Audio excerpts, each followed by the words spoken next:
مدینے میں، حضرت ابو بکر صدیق روز رات کو جا کے اس کے گھر کا کام کاج کر کے آتے. کام بتاؤں کیا تھا اس کا؟ جاگ رہے ہیں آپ لوگ؟ اس زمانے میں نا لوگ باتھ روم گھر میں بنا لیتے تھے، شاید پرانے لوگوں نے دیکھے ہوں، وہ اس کے اندر ہی پیشاب پخانہ رہتا تھا. وہ آتے تھے ملازم تو وہ اٹھا کے باہر پھینکا کرتے تھے. وہ بی بی گھر کے اندر پیشاب کرتی، نابینا ہے، وارث کوئی نہیں. ابو بکر صدیق آتے، امیر آدمی اور اس کا وہ پخانہ پیشاب اٹھا کے باہر پھینک کے آتے. پھر اس کے گھڑے میں پانی بھر کے لاتے، پھر اس کے گھر میں جھاڑو دیتے، پھر اس بوڑھی عورت کو کھانا کھلاتے، پھر اس کو خرچہ دیتے، پھر اس کو کہتے کہ فلاں آدمی کی تیرے پڑوسی کی میں نے ڈیوٹی لگا دی ہے، ضرورت ہو تو اس کو کہہ دینا. بڑے زمانہ خدمت کی. ایک دن حضرت عمر فاروق اس بی بی کے دروازے پہ چلے گئے، دستک دی. اس نے کہا کون ہے دروازے؟ کہا میں عمر فاروق ہوں، عمر بن خطاب ہوں. پتہ چلا ہے آپ لوارث ہیں، میرا دل کرتا ہے میں آپ کے گھر کا کام کاج کر دیا کروں. تو بی بی کہنے لگی نہیں، ایک بندہ آتا ہے کئی سالوں سے وہ کر رہا ہے، مجھے وہی ٹھیک ہے. ایک آتا ہے بڑے سالوں سے کام کرتا ہے، وہی ٹھیک ہے. تو حضرت عمر کہنے لگے میں نے بھی کام ہی کرنا ہے، کچھ اس سے کرا لے، کچھ مجھے موقع دے دے نیکی کا. کہنے لگی نہیں وہی ٹھیک ہے. تو فرمانے لگے میرے اندر کیا نقص نظر آیا ہے؟ اماں جی مجھے بھی ٹائم دیں. تو بی بی کہنے لگی نہیں وہی صحیح ہے. حضرت عمر جذباتی آدمی تھے، جلالی آدمی تھے. کہنے لگے میں نے کہا نہیں مجھے بتاؤ میں کیوں نہیں کر سکتا. تو بوڑھی اماں کہنے لگی تجھ میں اور اس میں فرق ہی بڑا ہے. کہا وہ کیوں؟ کہنے لگے اتنے سال ہو گئے اسے آتے ہوئے، اتنے سال. تو پہلے دن آیا ہے اور آتے کہہ رہا ہے میں عمر بن خطاب ہوں، اپنا نام بتا رہا ہے. سالوں ہو گئے میں روز پوچھتی ہوں تیرا نام کیا ہے، وہ بتاتا ہی نہیں. وہ کہتا ہے اماں میں کام صحیح کرتا ہوں تو نام کو چھوڑو، نام بتا کے کیا کرنا ہے. فرمایا یہ تھوڑا فرق ہے، اس نے اتنے سالوں میں نام نہیں بتایا اور تو پہلے دن ہی آگے کہہ رہا عمر بن خطاب ہوں. تو ابا جی کا بھی نام بتا رہا ہے، میں نے نہیں کام کرانا، مجھے وہی صحیح ہے. نام نہیں بتاتا، نوکری پوری کر جاتا ہے.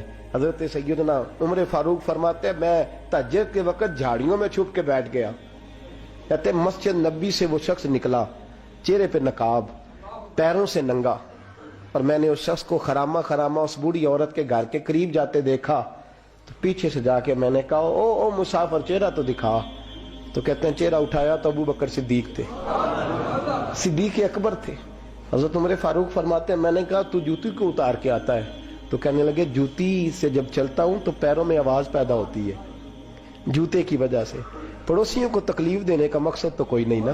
اور فرمایا جب جوتوں سے آواز پیدا ہوگی تو گلی محلے والے پوچھیں گے ابو بکر کدھر جا رہا ہے، تو میں نیکی کسی کو بتانا نہیں چاہتا.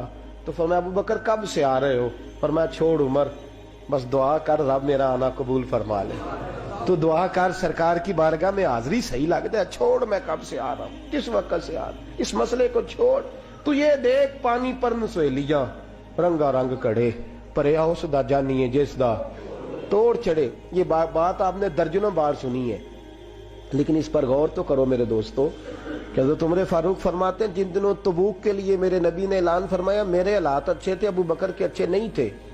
مالی حالات کمزور تھے، کچھ مسائل تھے، میرے اچھے تھے. میری سرکار نے اعلان فرمایا کہ پیسے دو. فرماتے ہیں چونکہ میرے حالات بھی اچھے تھے تو میں نے کہا اس دفعہ پہلا نمبر میرا ہی ہوگا. فرماتے ہیں آدھا مال گھر کا، یہ بھی بڑی دلیری ہے. کتنا؟ بولیے. اتنے تو اسی ابے نو نہیں دس دے ساڑھے کو پیسے کنے نے، کہتے ابا جی مانگنا لین. والد صاحب کو نہیں بتاتے، ہماری جیب بکھری ہوتی ہے، ایسے ہی نانا کو مانگی نانا لے.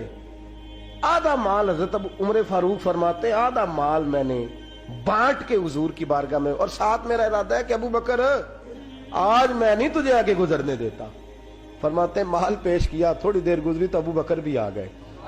اور منظر کیا ہے؟ کہتے ہیں انہوں نے قمیض پہنی ہوئی ہے بوریے کی، سر پہ ٹوپی کوئی نہیں، پیروں میں جوتا کوئی نہیں. سر میں ٹوپی کوئی نہیں، پیروں میں جوتا کوئی نہیں. کہتے ہیں ابو بکر صدیق آئے، سب کا مال آیا، مصطفیٰ کی بھی اتنی توجہ نہیں تھی. پر جب ابو بکر آئے تو میں نے مصطفیٰ کریم کے انداز بھی بدلے ہوئے دیکھے، اس شخص کے آنے پر بدلے ہوئے دیکھے. فرماتے ہیں میرے رسول پاک کے سامنے ہر چیز ابو بکر نے قدموں میں ڈھیر کر دی، اور ڈھیر کر کے نا چیزیں رکھ کے تو فٹافٹ پچھلی سائیڈ پہ، کسی کو پتہ نہ چل جائے، پچھلی سائیڈ پہ حضور کے. تو حضور نے کہا ابو بکر سامنے آنا، گھر کیا چھوڑ کے آیا ہے؟ گھر کیا؟ بابا بولے شاہ صاحب کہتے ہیں عشق تیاگ دو ایک برابر، پر عشق دا سیک ودھیرا